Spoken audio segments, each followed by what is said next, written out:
Marty Wachuku, one of the community organizers for Erie County United. I'm also one of the hosts and producers for a local podcast called Our Erie. And today I'm here to interview one of the candidates for Erie City Council's election this year, 2021. And I'm here with Kendrick Tate. Thank you, Marty. Kendrick, do you want to go ahead and introduce yourself? Sure. My name is Kendrick Tate. I'm 26 years old. I've been a lifelong Erie resident. I've gone to school here, elementary school and high school, graduated from Harding Elementary and Collegiate Academy. And Hold on. sure. He's saying something real quick.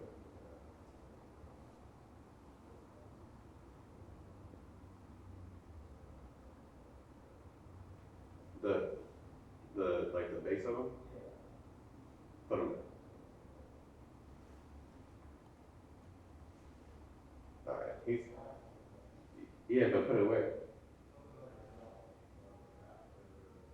Oh, alright. So, he said those bases of your mics and stuff, like, are you able to like put those on top the back of your pants or something like that? Both of us?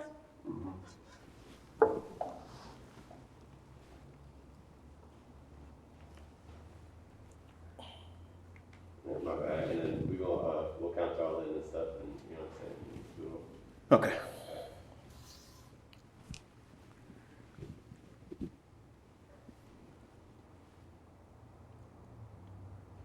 Okay, count me in when you're ready. Alright, 5, 4, 3, 2. Hello, I'm Marty Wachuku, one of the community organizers for Erie County United, a local community group. I'm also one of the hosts and producers of a local podcast called Our Erie, and I am here today to talk with local city council candidate for the city of Erie, Kendrick Tate. Hello, Kendrick. Hi, Marty. How about you go ahead and introduce yourself for the folks? Sure. My name is Kendrick Tate. I'm 26 years old. I am a lifelong resident of Erie, the city of Erie. I went to elementary school and high school here, from Harding Elementary to Collegiate Academy. I attended Penn State University, and after I finished school there, I decided to come back and understand exactly what our city has to offer, our young people, our inspired people who stay and want to create a life here. And over time, I've decided that public service is the way that I want to give back to my community. So that's why I'm running for office today. That's great. We're peers, but I'm always excited to see young people run for office. So, what motivated you to get involved with politics? So I was always interested in politics since I was in high school, about 2008. I saw that Barack Obama had been elected president, and politics at that time seemed more accessible for someone like me, as a young Black man who really didn't have too much of a focus. I was an athlete in high school, so I was more involved in getting my grades and getting my workout done. Working with teams and doing everything that I could to collaborate and cooperate with people. And my interest in politics kind of stemmed from all of my work in school. I had been consistently following the developments of national politics and the political climate, the progress and the pitfalls of our congressional politics. And over the past few years, I've been more attentive to the progressive politics that has started to move our political discussions forward and make our ideologies more active than they have been over years. Yeah. Describe this understanding that you're coming to. What have you learned from these experiences that you've been witnessing over the last few years? So my experience since I moved back to Erie has been different. It's been a challenge, honestly. Understanding really the place that I grew up in, not only as a student, as a young boy, but as a man, and trying to establish a career here, establish a life here, and really build something for myself and the people around me to provide for myself and my family. And I've realized that if you don't have the opportunities that I have, if you haven't been accepted into magnet schools or the gifted program or powerful, well-resourced schools like Collegiate Academy, there are obstacles for you, and it's difficult for you to see a positive environment in the city.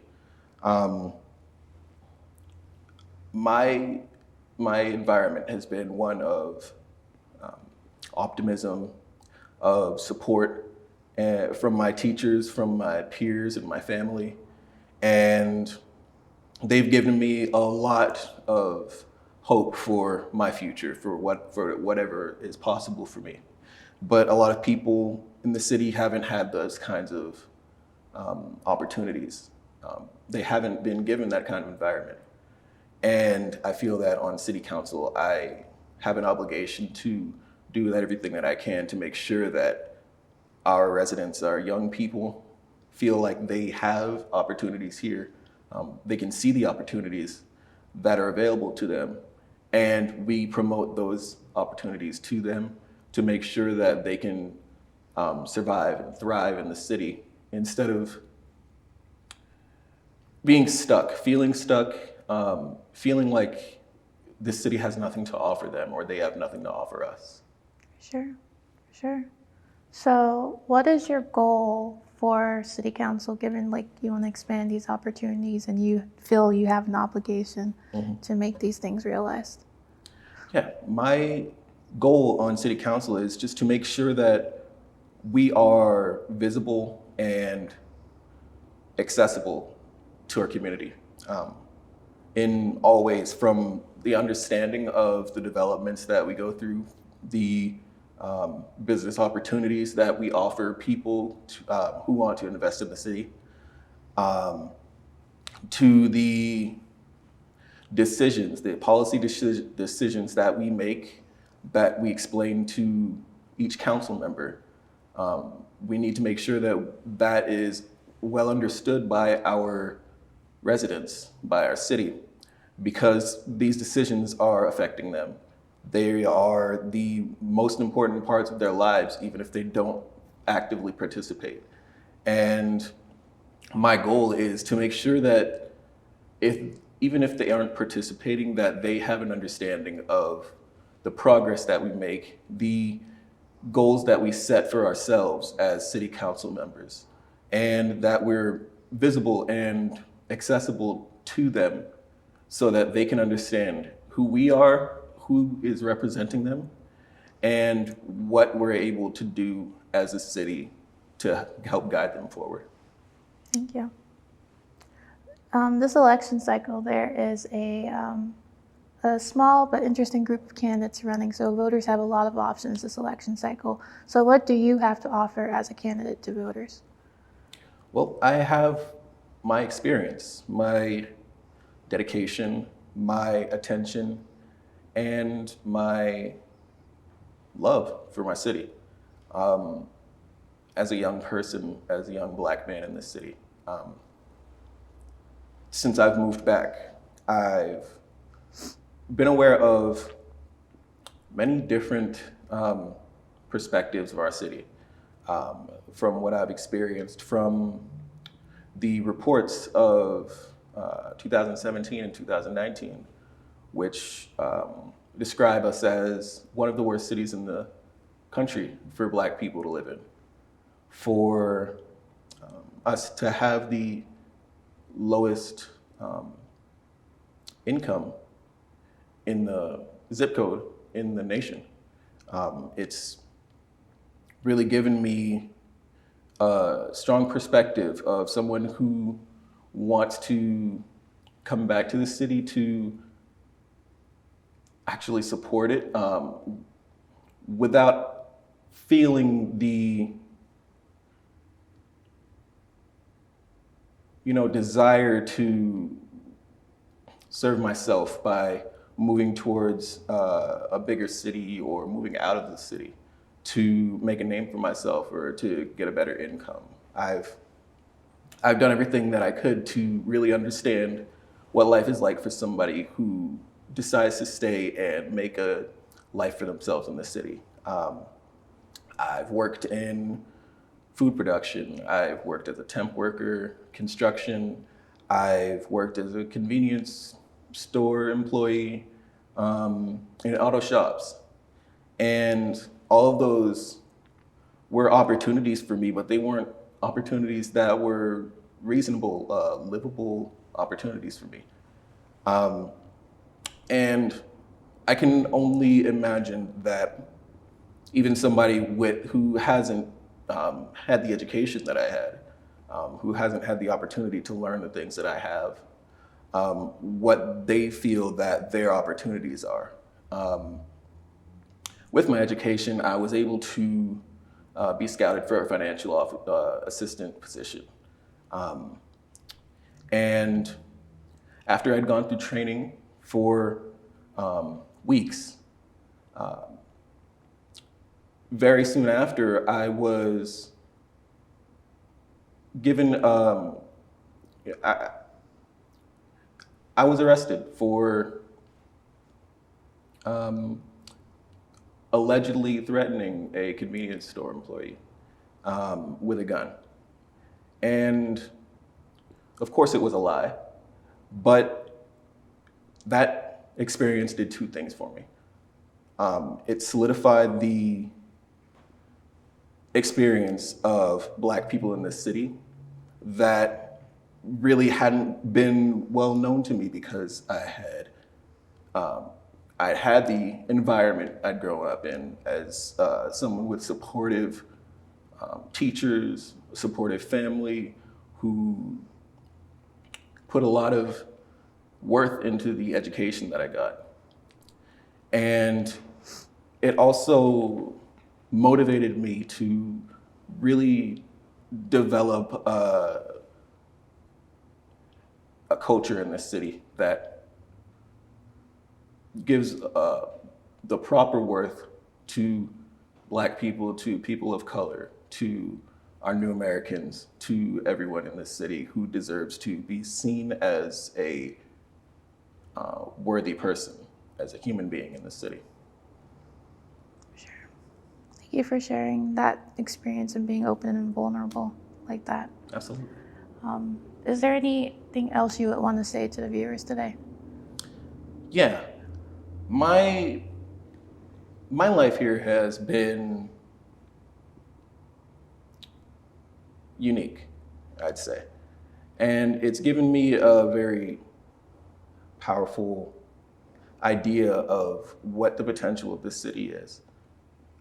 Since I was 10, 12 years old, just in elementary school, I was given the ideas of this being dreary Erie or the mistake on the lake.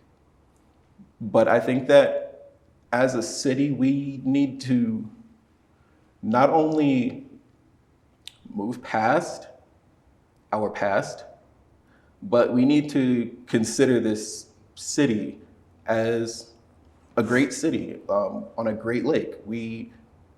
Erie is our namesake. Lake Erie has our namesake, and we should have pride in that. We should recognize the benefits that we offer as a city with a lakefront, with a peninsula, with very close-knit communities who care about the places that they're in. They have pride in their neighborhoods, they have pride in their neighbors, and they want to see this place succeed.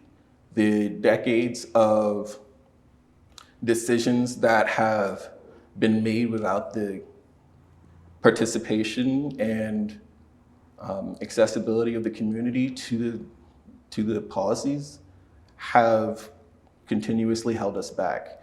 And we are constantly fighting this idea of debt to the detriment of our citizens, our residents. We need to recognize that we are making progress now. We can make progress now, but we have to give our young residents the chance to guide us, to help us adapt to the changes that we need to make.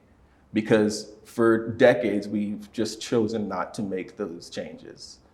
And we're no longer in the position for us to accept that things will continue on as the status quo. We recognize the issues that need to change, and we're here to change them. So I would like to ask for your vote on May 18th. My name is Kendrick Tate. I'm 8th on the ballot. You can mark 8 for Tate. And I hope that you'll be able to follow me in chasing this new vision for our city. Thank you for joining us today. Thank you, Ken. Thank you.